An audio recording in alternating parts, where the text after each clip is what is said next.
දිලීර ආසාදන එන්න වගේ පොඩි ලක්ෂණ වගේක් තිබ්බා. ඒ හින්දා මම පසටත් යොදාගත්තා. ඔයගොල්ලෝ ගහටත් යොදා ගන්න මම ඔයගොල්ලන්ට පෙන්නන්නම් මෙන්න මේ වගේ ලෙඩ රෝග තියෙනවා නම්.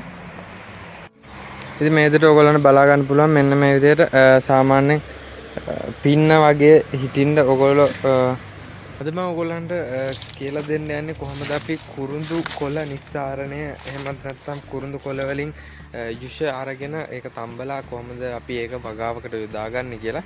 ඉතින් මම ඉන්නේ මේ කුරුඳු ගහක් යට තමයි ඉන්නේ. ඔයගොල්ලෝ බලා ගන්න පුළුවන්. මේ තියෙන කුරුඳු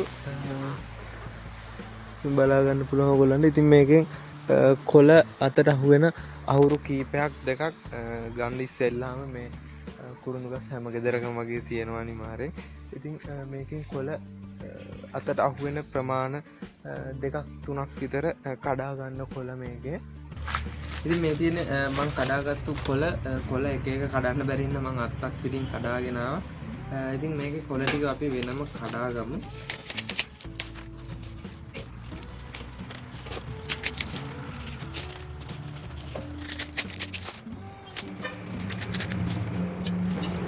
මේ විදිහට අපි කොළ ටික කඩාගත්තා. ඉතින් අපි මේ වගේ මේකේ තමයි දාලා තම්බන්නේ. මේක තම්බලා තමයි අපේ දියර එක ගන්නෙ.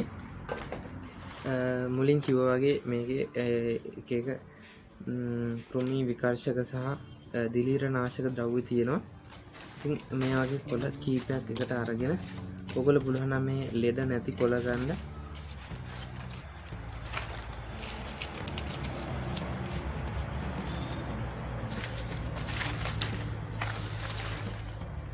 ඔයගොල්ලන්ට කොළ විතරක් කපනවා නම් කතුරකින් වගේ කපා ගන්න පුළුවන්.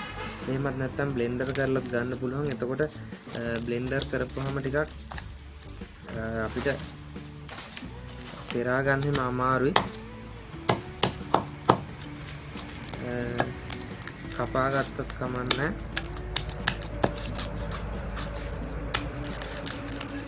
අමු කොළෙන්ද විසික් වෙන්න බලනවා.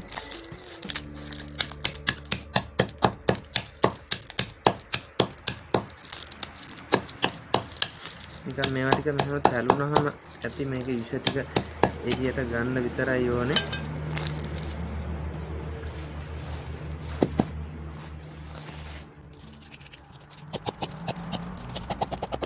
හරියට එනවා කියලා.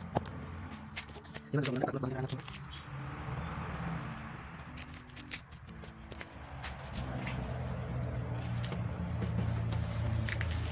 මේ විදිහට කතරන කපා ගන්න පුළුවන්. ඔයගලන්ට කිසි ප්‍රශ්නයක් නැහැ.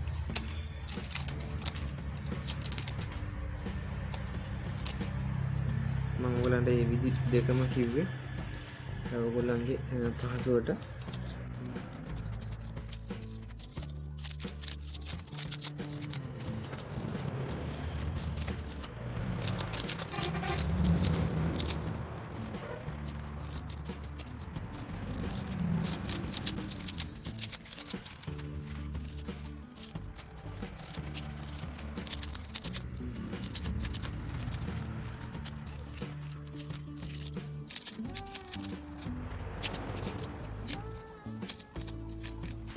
මම ගත්ත ප්‍රමාණය ඉතින් මේ වගේ ඔයගොල්ලන්ට බලා ගන්න පුළුවන් ගොඩක් හම්බුණා. ඔයගොල්ලෝ ගන්න ප්‍රමාණය සාමාන්‍ය ප්‍රමාණයක් ගන්න. ඉතින් මේ ටික මම මේ භාජනයට දාගන්නවා.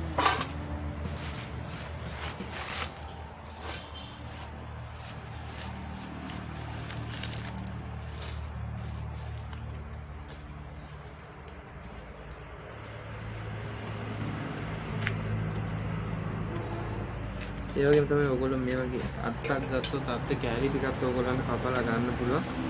කිසි ප්‍රශ්නයක් නැහැ. වැඩේ තියෙන්නේ කපද්දි මේවා විසික් වෙනවා. ඔය විදිහට විසික් වෙනවා. ඉස්සරහට මොකක් හරි තියාගෙන මේවා කපලා ගන්න. මොකද නැත්තම් විසික් වෙනවා. ඉතින් මේ වගේ කපා ගන්න කෑලි ඔයගොල්ලන්ට දා ගන්න පුළුවන්. අර භාජනයේට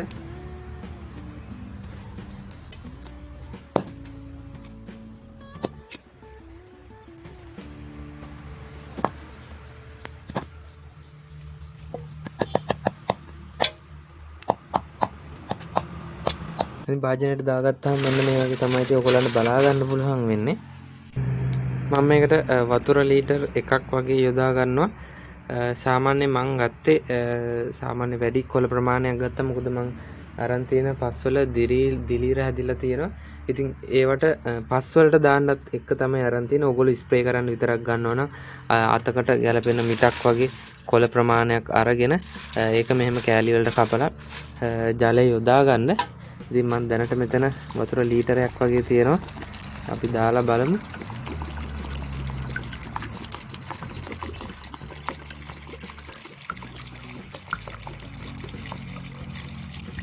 ඕගොල්ලන්ගේ මිටකට සාමාන්‍යයෙන් ජලය ලීටරයක් වගේ දාන්න. මගේකට තව ලීටරයක් වගේ එකහු කරගන්න පුළුවන්.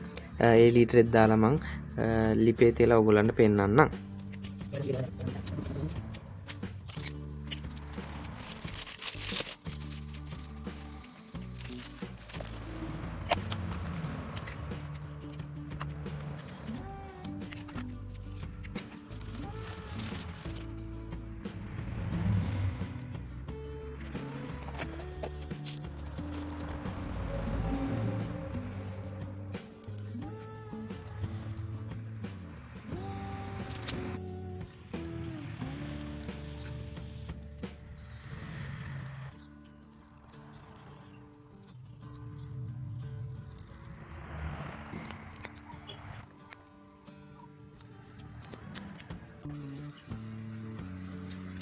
ඉතින් ඔයගලන්ට බලා ගන්න පුළුවන් මේ විදියට හොඳින් නටන ප්‍රමාණයෙන් විනාඩි 20ක් පැය භාගයක් වගේ තියාගන්න. එහෙම තිබ්බට පස්සේ අපිට ගන්න පුළුවන් මේක කුරුඳු නිස්සාරණය පෙරලා. ඉතින් අපි බලමු මේක විනාඩි 20ක් වගේ ප්‍රමාණයක් තියලා. මගේ වතුර ප්‍රමාණය වැඩි නිසා ලොකු වෙලාවක් යනවා. ඕගොල්ලෝ පොඩි ප්‍රමාණයක් يعني අතක මිටක් වගේ කොළ ප්‍රමාණයක් ගත්තොත් ලීටර එකක් වගේ ජල ප්‍රමාණයක් දාලා විනාඩි 20ක් වගේ තියාගන්න නටන වතුරේ. ඉතින් මම සාමාන්‍යයෙන් පැය භාගයක් වගේ තියාගත්තාම ඔයගොල්ලන්ට බලා ගන්න පුළුවන් කොළ හැම කොළ පාට ගිහිල්ලා ගුරු පාටට හුරු කහට පාටක් ඇවිල්ලා තියෙනවා.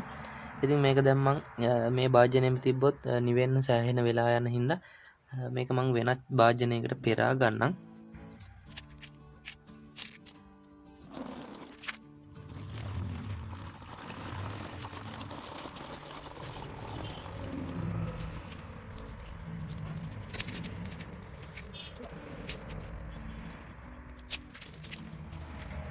ඔයගොල්ලන්ට බලා ගන්න පුළුවන් රතු පාටට තියෙනවා අපේ දියර එක. හොඳට කුරුඳු කොළයක නිස්සාරණය වෙලා කියලා ඔයගොල්ලන්ට බලා ගන්න පුළුවන්. ඉතින් අපි බලමු නිමුණහම මේක කොහොමද භාවිත කරන්න කියලා. මේ විදිහට මම පෙරාගත්තු කුරුඳු කොළ දියර එක මේ විදිහට මට මෙච්චර ඉතුරු කරගන්න පුළුවන් නේ. මොකද මම වීඩියෝ එක අර හදන අතරතුර මේ රෑ වුණා. රෑ මම දාන්න තිබ්බ දවසේ මම ඒ ටික දැම්මා පැලවලට ස්ප්‍රේත් කරා. ඊට පස්සේ වතුර දැම්මා. වතුර ඒ කියන්නේ පසටත් මේක එක්කව කරා. ඒ වෙනකොට රෑ වෙලා. එතකොට රෙකෝඩ් කරාට ඔයගොල්ලන්ට පේන්නේ නැහැ. ඒ හින්දා මම මේ වගේ ප්‍රමාණයක් තියාගත්ත ඔයගොල්ලන්ට පෙන්වන්න ඕන හින්දා මේ වගේ නිකන් තේ හදන තියෙන්නේ. තේ හදපුවාම තියෙන පාට තියෙන්නේ. ඔයගොල්ලන්ට බලා ගන්න පුළුවන් පෙන පොඩ්ඩකුත් තියෙනවා. මේක දාදි පෙනාවා මට හිතෙන්නේ මේවල එකක් වෙන්නත් පුළුවන් සමහර විට. ඕගොල්ලොත් හදලා බලන්න. ඉතින් මේක මේ විදිහට තමයි අපි ස්ප්‍රේ කරන්න. ඊට පස්සේ මේ කොළවලට මම මේක පසටත් යොදාගත්තා. මොකද පසෙත් මගේ දිලීර ආසාදන එන්න වගේ පොඩි ලක්ෂණ වගේක් තිබ්බා. ඒ හින්දා මම පසටත් යොදාගත්තා. ඕගොල්ලෝ ගහටත් යොදා ගන්න මම ඔයගොල්ලන්ට පෙන්නන්නම්. මෙන්න මේ වගේ ලෙඩ රෝග තියෙනවා නම් ඉතින් මේ විදිහට ඔයගොල්ලන්ට බලා ගන්න පුළුවන්. මෙන්න මේ විදිහට සාමාන්‍යයෙන් පින්න වගේ හිටින්න ඔයගොල්ලෝ මේකට යොදා ගන්න වැඩි බැක් කෙරෙන්න වගේ යොදා ගන්න එපා. මේ විදිහට නිකන් පින්න වගේ පොඩ්ඩක් හිටින්න ලාවට වගේ යොදා ගන්න. ඒ ප්‍රමාණය ප්‍රමාණවත්. ඔයගොල්ලන්ගේ ශාකවලත් දිලීර ආසාදන තියෙනවා නම් මේක යූස් කරලා බලන්න. ඉක්මනට ප්‍රතිඵල ගන්න පුළුවන්.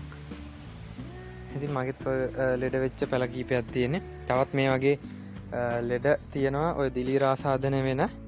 ඒකටත් මේක සුදුසුයි කියලා මං කියනවා. ඉතින් ඔයගොල්ලෝ තාමත් subscribe කරලා නැත්නම් YouTube channel එක subscribe කරලා දිගටම රැඳෙන්න මේ වගේ වීඩියෝ බලන්න.